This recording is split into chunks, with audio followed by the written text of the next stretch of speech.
Lecture number 5 बेटे आपको straight line,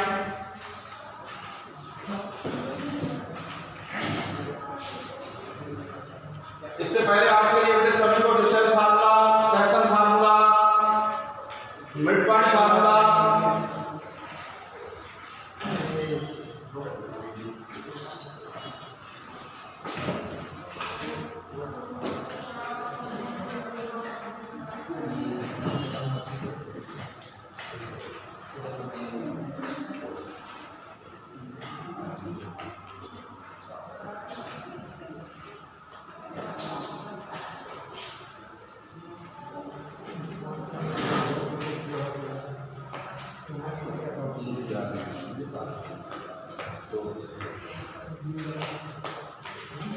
listen, give me a moment.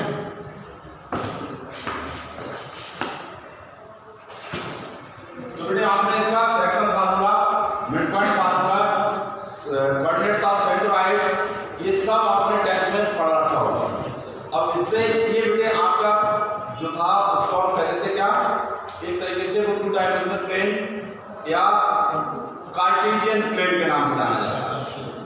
जो हम लोगों को पहले चैप्टर पढ़ा था वो फर्स्ट टॉपिक था कोऑर्डिनेट ज्योमेट्री का, कार्टेशियन प्लेन, जिसमें फार्मूला होते थे, डिस्टेंस फार्मूला था पहला फार्मूला, और सेक्शन फार्मूला, और मिड पॉइंट फार्मूला, और बेटे आपको coordinate centroid, coordinates of centroid, इस टाइप से एरिया ऑफ ट्रायंगल। अब इसका सेकंड टॉपिक है स्ट्रेट लाइन। ठीक, तो स्ट्रेट लाइन बेटे आपका यहाँ पर है, और इसमें जो हमें स्टार्ट करना है, तो स्ट्रेट लाइन आपको पता है 2-3 तरीके से आपकी स्ट्रेट लाइन की इक्वेशंस होती हैं, जो हम लोगों ने 10th क्लास में एक चैप्टर और पढ़ा था लीनियर इक्वेशन इन 2 वेरिएबल्स, उसमें वो क्या होती थी, स्ट्रेट लाइन होती थी वो।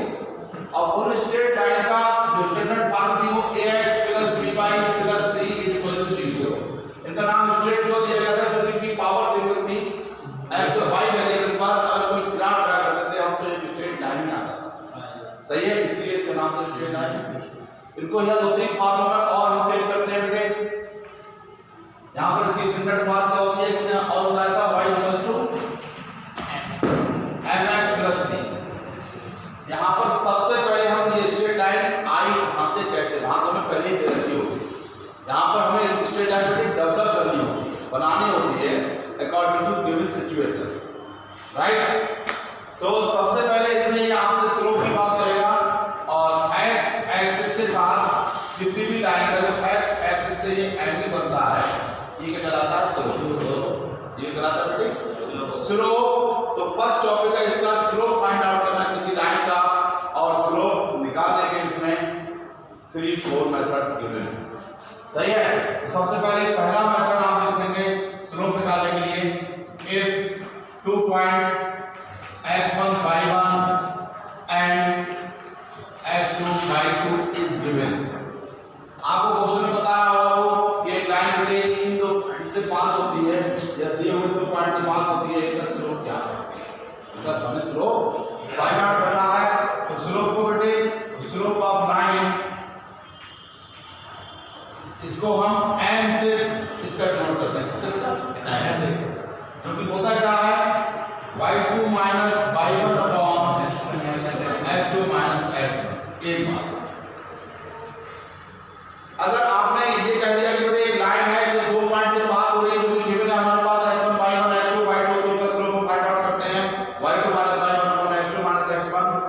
और सपोज करो कि आपको ऐसा नहीं दे रखा, एक दूसरी फॉर्म में स्लोप दे रखा है कि ऐसा कह दिया है कि एक लाइन है वो पॉजिटिव x एक्सिस या x एक्सिस से इतने डिग्री का एंगल बनाती है। सही है, अगर आपको दे रखा है कि वो थीटा एंगल बनाती है, ये एंगल सपोज करो क्या है, थीटा, ऐसे लाइन जा रही है, तो बेटे एक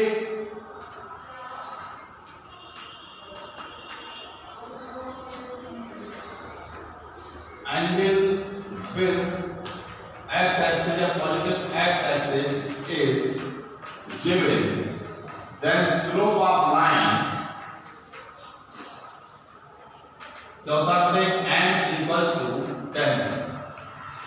अगर आपको रखा है कि 135 डिग्री एंगल बनाने है या 45 डिग्री एंगल बनाने है, तो स्लोप कितना आ जाएगा, 10 यानी 10 45, दैट मींस जो समझ में आई?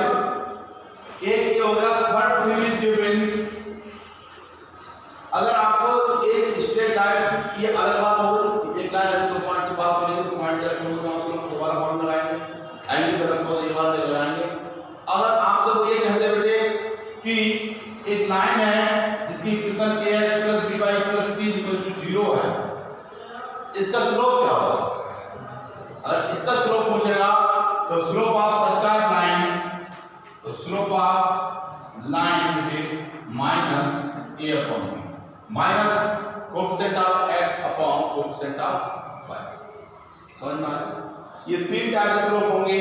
अगर आपको और कहीं दे रखा होगा एक इस टाइप से डिस्ट्रीब्यूशन और भी होती है, ये y = mx + c तो जो m होता है कोएफिशिएंट ऑफ x ऐसे कैसे, अगर लाइन इस टाइप की रहती है y = mx + c तो coefficient of x is known as ये m क्या है, यहां पर m क्या है, ये ठीक है।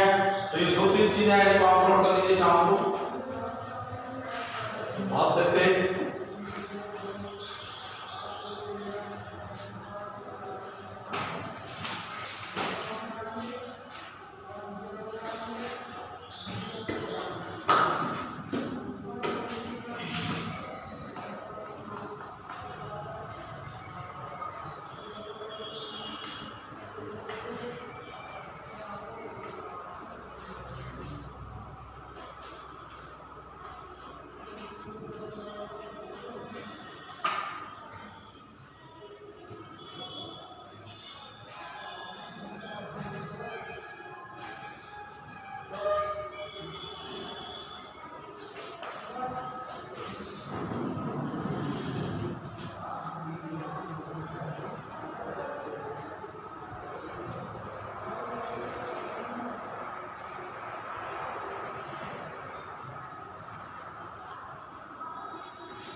Noted? Yes, sir. Next. टूटे आप इसके पुराने फार्मूले आपको डिस्टेंस फार्मूले सभी को करना होगा, नहीं तो पढ़ लीजिएगा इनको, और सेक्शन फार्मूला आपके मिड पॉइंट फार्मूला ये सब कैसे और सभी इस्तेमाल हो सकता है वाले चैप्टर में। तो और देखिए बेटे इसको सीधे एक्सरसाइज पे आइए, एग्जाम के होमवर्क के लिए नोट कर लीजिए, होम असाइनमेंट के लिए note down all examples for home assignment.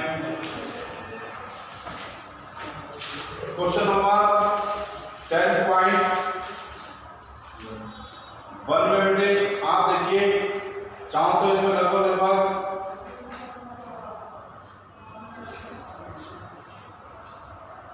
सब क्वेश्चन आपके बेटे पुरानी एक्सरसाइज के चैप्टर नंबर 10 से रिलेटेड, मैं क्वेश्चन नंबर 2 में थोड़ा सा बता देता हूँ। क्वेश्चन नंबर 2 देख लीजिए, एक एक्सरसाइज 10.1।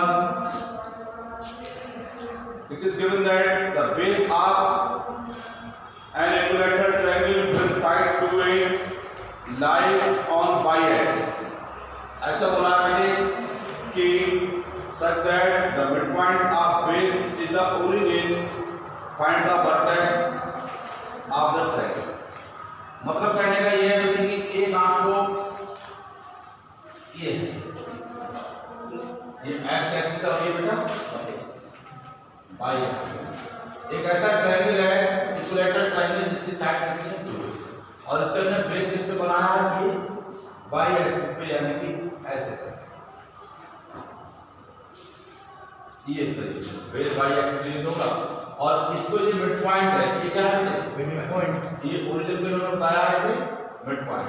अगर पूरी साइड 2 है तो ये मिड पॉइंट ये और ये क्या होगा समझ में आएगा, और ये लाइन कितनी होगी बेटा 2, इसको आप नाम दे दीजिए ए बी और कोई प्रॉब्लम नहीं। तो आपसे पूछा गया क्या है, find the vertex of triangle. Vertex of triangle का मतलब आपसे अगर हम इसकी ये पॉइंट 0, a कहलाएगा और ये वाला पॉइंट क्या कहलाएगा? 0, माइनस a। और ये वाला पॉइंट कैसे निकलेगा, कौन बताएगा? मेन बात ये है, बस ये वाला पॉइंट ले लें। ये राइट ट्रायंगल बनने में लग रहा है, राइट। जब भी राइट ट्रायंगल तो ये बेटे सीधी लाइन है, ये बड़े ट्रायंगल बनेगा। तो यहाँ पर ये साइड ए और ये है, पाइथागोरस ट्रायंगल बन जाएगा। तो पाइथागोरस बन जाएगा तो इसका इस तरीके से क्या है, पाइथागोरस थ्योरम का एप्लीकेशन हो जाएगा। तो इसको ओ कह दीजिए, O right triangle A O C, in right triangle A O C by Pythagoras. तो पाइथागोरस थ्योरम क्या कहलाती है बेटे आपकी? AC स्क्वायर इक्वल्स टू, यानी कि इसके लिए AC square equals to AO square plus OC square. AC का means 2A whole square, A को पता नहीं है, प्लस OC क्या है? A square. ये 4A square equal to left hand side, it becomes AO square, this 3A square equals to AO square और AO equals to under root 3A। A is out of root because square root of A square is A, right? This is AO root 3A cube। अब बेटे इससे आपका ये जो point है ये कितना हो जाएगा बेटे आपका? अंडर रूट 3A कॉमा 0, क्योंकि x एक्सिस पर है तो y ऑर्डिनेट 0 होगा। तो वर्टेक्सेस आपको पूछेगा तो ये हो जाएंगे, एक ये वाला, ये वाला, ये वाला, सही। नोट कर लीजिए इसको। Now question number 6, other question right your homework. कुछ क्वेश्चन पिछले वाले में कुछ साइड के हैं सर, इसको इधर भी तो बना सकते हैं। क्यों नहीं बना सकते? कोई मना नहीं कर, ठीक है। मैंने शायद तो कहा तो नहीं है ऐसा, पॉजिटिव वाई एक्सिस पर है, कुछ ऐसा तो नहीं है, खाली वाई एक्सिस बोला है तो आप बना सकते हैं, ठीक है। अलोंग वाई एक्सिस कहा है, कोई प्रॉब्लम नहीं। हाँ तो कोई डिस्टेंस का कोई मतलब नहीं होता। डिस्टेंस अगर माइनस प्लस का मतलब नहीं है, उसके डायरेक्शन शो करेगा, ठीक है, सही है। डिस्टेंस हमेशा पॉजिटिव में आता है, कोऑर्डिनेट माइनस होगा, कोऑर्डिनेट माइनस होने से फर्क नहीं है। वो यही तो बताएगा किस कोऑर्डिनेट में लाई करना है, लंबाई तो नहीं करता है, 1 किलोमीटर इधर है 1 किलोमीटर उधर, ठीक है। Is it noted?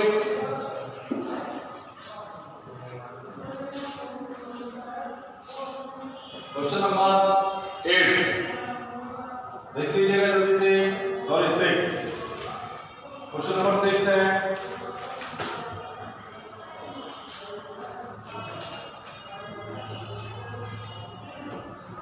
Without using Pythagoras theorem, it is given that without using Pythagoras theorem, so that the given point of the vertices are right triangle.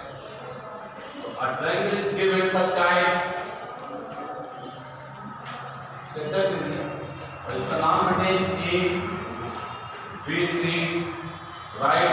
कुछ बच्चे हैं इनको अच्छे से कर चुके, क्वेश्चन दोबारा मेरे सामने से दिखाओ बिना चुके। कुछ बच्चे हैं जिन्हें कर लिए हैं, जिनको मैंने करा दिया है, इधर अब करो। यहाँ पे आपको बात नहीं होना चाहिए तो फायदा है। -1 बेटा -1 ये ऐसा कहा गया है और आपको इसमें बिना पाइथागोरस थ्योरम का इस्तेमाल करें, कोई पाइथागोरस थ्योरम का इस्तेमाल भी करोगे तो आपका क्वेश्चन लंबा हो जाएगा। वरना इसको साफ साफ बना कर रखा है। आपको राइट ट्रायंगल प्रूव करने की आपके पास कंडीशन क्या होती है बेटे कि वो सबसे बड़ी साइड का स्क्वायर किसी भी ट्रायंगल में बाकी दो साइड के स्क्वायर के सबटेक्ट पर होता है तो वो राइट ट्रायंगल कहलाता है, ठीक है।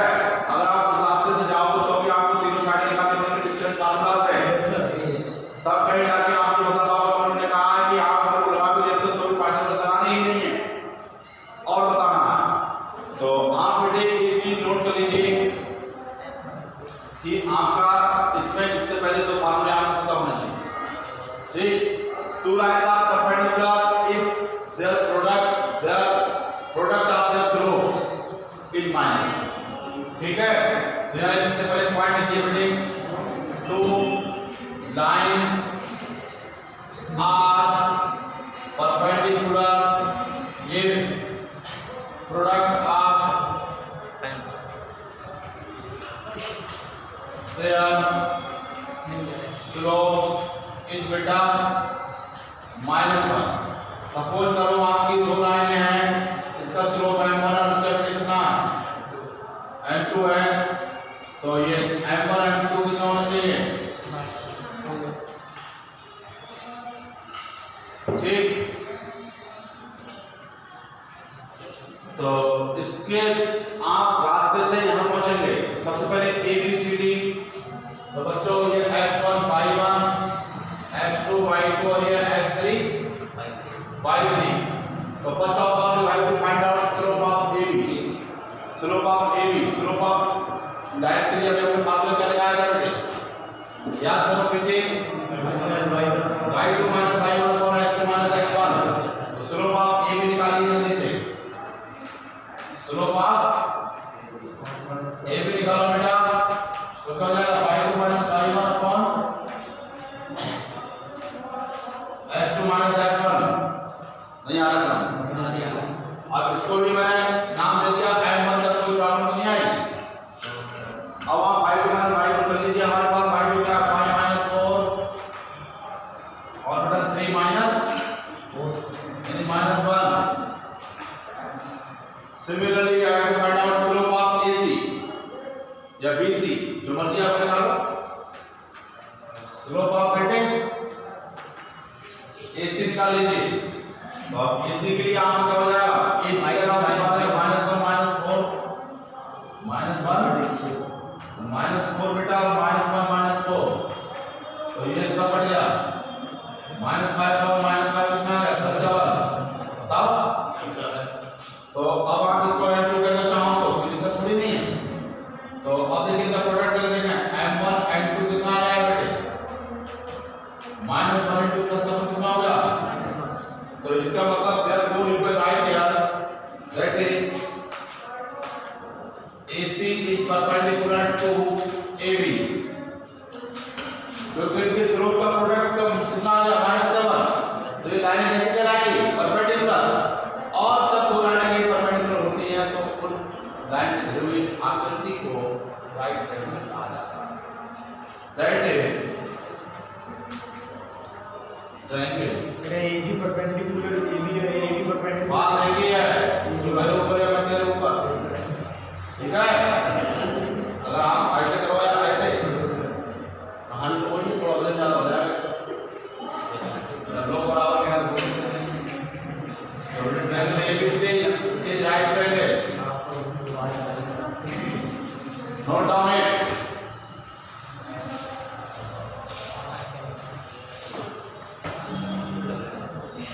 जब ये रास्ता जैसे बदल जाता है तो उससे भी नजर आता है।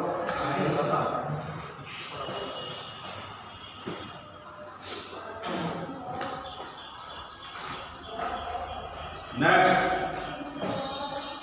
और देखिए बेटे क्वेश्चन नंबर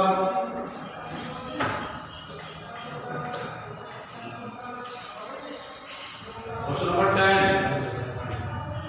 क्वेश्चन नंबर 10 ये क्लियर? Yes sir. मतलब क्वेश्चन राइटिंग और होमवर्क फास्ट। बाकी क्वेश्चन को होमवर्क की कॉपी में आप चेक करिए बेटे, अब हम चेक करेंगे। कुछ बच्चों से कॉपी चेक करने का तय हुआ था तो आप भूल नहीं हैं तक। तो कुछ बच्चों ने इसमें कॉपी अपनी फेयर नहीं बनाई है और बना के चेक नहीं कराई है बेटे, वो अपना रेडी रहे पूछने के लिए, ठीक। बिफोर दिवाली या आफ्टर दिवाली कभी भी आपका सिक्वेंस सीरीज के टेस्ट हो सकता है आप देखिएगा, ठीक है। रात में लेने से कोचिंग नहीं लेंगे। आगे देखो बेटे यार, लिसन बॉयज बेटा, क्वेश्चन नंबर 10 इजी क्वेश्चन है। It is given find the angle between x axis and line reference point. x axis से और दो लाइन को ज्वाइन करने वाली पॉइंट, कौन कौन से पॉइंट लाइन को Point is 3 comma minus 1 and one more point is given 4 comma minus 2 बेटे ऐसा कहीं देना था और उसके बाद आपसे कहेंगे find the angle between x axis and line running between 2 points।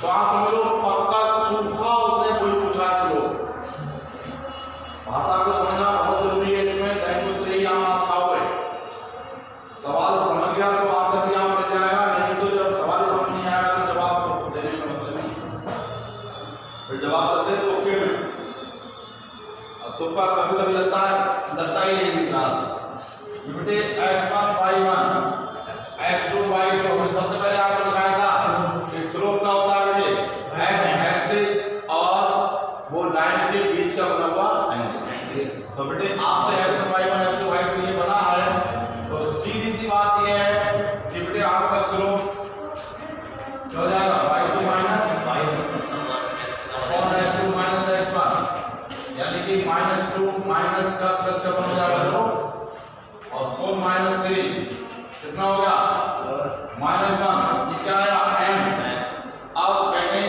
और हमने पूछा एंगल और जो हमारी आई वैल्यू ये क्या है ये वैल्यू एंगल नहीं है डिग्री से एंगल तो कायम आता है डिग्री में ये कोई डिग्री या रेडियन में कुछ नहीं रही है और हमने डिग्री में कन्वर्ट करेंगे तो ये कितनी डिग्री बनेगा अब हम इसका तय करेंगे बेटे तो ये tan थीटा होता है बच्चों और tan थीटा कितना होगा tan 45 अब ऐसा कोई मान दे बेटा हुआ ये मान निकाल कर दे और उसकी वैल्यू सही से बता दे थीटा आएगा कितना थीटा -45 तो आएगा बनेगा नहीं हां सर 135 से आएगा सेकंड पॉइंट चला जाएगा अच्छा आओ निकाल के बताओ इसको सॉल्व करो 135 कैसे करेंगे हम लोग आपने कुछ नहीं बताया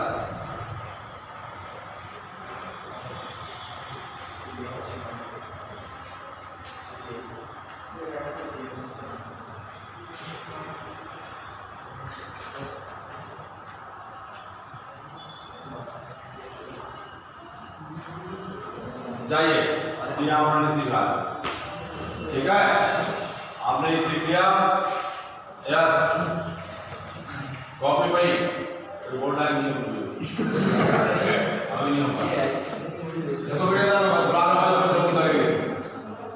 इसको माइनस एडजस्ट करने के लिए हमने आपको इससे पहले एक बेटे ट्रिग्नोमेट्री में ये बताया हुआ है आपने school to cinema coaching something वगैरह ठीक तो बेटे ये आपका tan नेगेटिव है और tan नेगेटिव बेटे किस में जाएगा दो जगह होता है tan पॉजिटिव इधर होगा tan नेगेटिव इधर होगा एक बार इसमें सेकंड क्वाड्रेंट में जाएगा अब सेकंड क्वाड्रेंट किसका वो होता है साइन क्वाड्रेंट साइन का जा रहा है इसके बाकी तो माइनस है ही मगर एक चीज और भी देखनी है कि tan ही रहे tan बदले भी ना इसके लिए हमें कैसे ब्रेक करना है इसे 90 से ब्रेक करोगे tan का पॉइंट हो जाएगा आप तो स्टार्टिंग में गलत कर दिए 90 के साथ ब्रेक करते हैं तो ये चेंज नहीं होता ट्रिग्नोमेट्री के सोर्स ये जब आपने देखा किसने पढ़ाया तो आपने पढ़ाया होगा ठीक तो बेटे आपका ये इस तरीके से बनेगा tan theta equal to tan